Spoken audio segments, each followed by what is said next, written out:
Hello everyone, welcome back to another episode of Big Blue News. We've got a lot to cover, so let's get right into it. Last year, there was a chance for students to show off their talents in the auditorium, which was named X-Mic. Since then, the policies and the frequency of X-Mic have been altered. Siriani gives us some insight as to why things may have changed.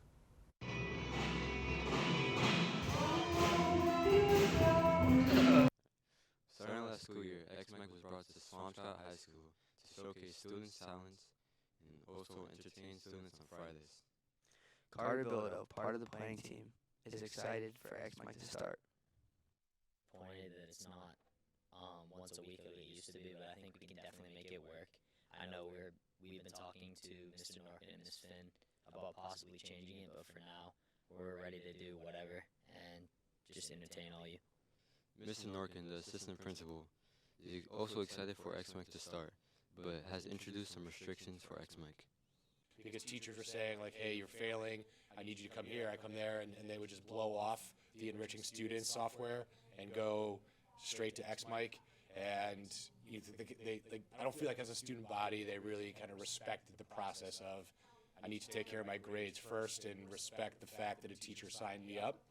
So we had to put in a little bit more, some bumpers to allow teachers access to students, and then so it doesn't become a 600-person free-for-all every Friday. Carter Balliro and the X-Mic team are disappointed, but are excited to do their best for X-Mic. Honestly, it's like I said before, we're kind of disappointed, like us and me and the whole X-Mic team, kind of disappointed, but again, we're just getting ready to put on a performance for all of you and make it very good, just like it was last year. What are your thoughts on X-Mic? I personally love it. Yeah, I really like it. I hope they change the policies and make it as good as it was last year. Yeah, having it every week was really fun. I agree. Our next story comes from Aria Balliro, who fills us in on the bands from the Northeast coming together for a special event.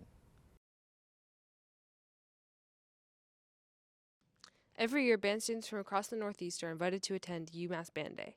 High school musicians all come together with the Umass Amherst Marching Band to learn and play a song that is performed at one of the Umass football games.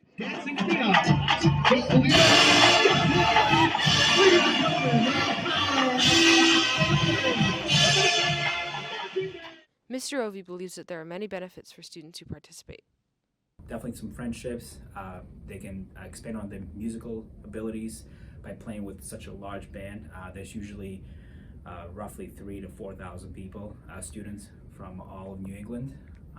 So they get together with the UMass Marching Band, and they're all divided by sections. So it's a very cool experience to play with other kids that play their own instruments.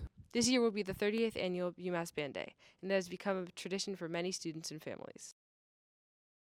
It's been the same forever since actually I was in high school. I've attended this myself, not as a chaperone, but as a student. And the only change was when UMass was doing their field, redoing their field. We were at Gillette, and it was awesome. Everybody loved it. So, UMass Band Day is an exciting experience that can strengthen musical ability and create lasting friendships.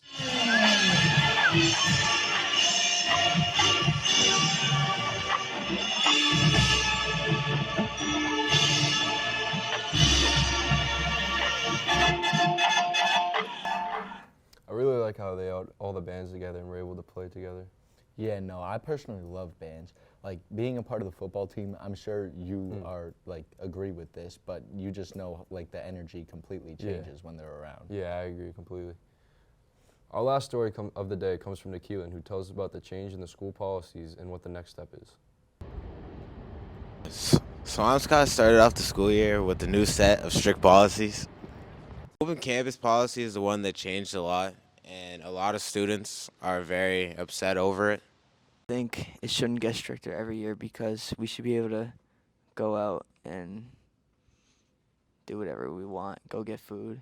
And for the seniors, I think it's unfair because the seniors last year and the years before were able to do whatever they wanted during, like, studies and lunch.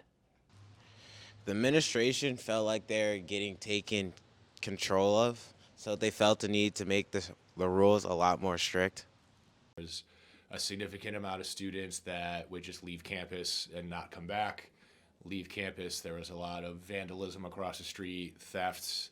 The gas station and the restaurant would call the police. We were putting too much burden on the community by letting everyone just go leave. The new phone policy is also what shocked a lot of people. I think it shouldn't be as strict this year because we should be able to have our phones on us at all times. I don't think we should be getting them taken away during class for no reason. The students and the administration all have their disagreements, but the students just wish to have their old rules back. Yeah, I really hope they are able to change the school policies with the whole phones and all of that. Yeah, no, I agree. Last year was so much better. It feels like we have no more freedom here Right. anymore. Yeah, especially me as a senior, I really think they should change it. Yeah, I you think it's can't really even unfair. leave the school anymore. Right. That's just completely unfair. I agree. That's all the time we got for this episode of Big Blue News. Make sure you follow us to keep up to date with any new posts. We'll see you next time.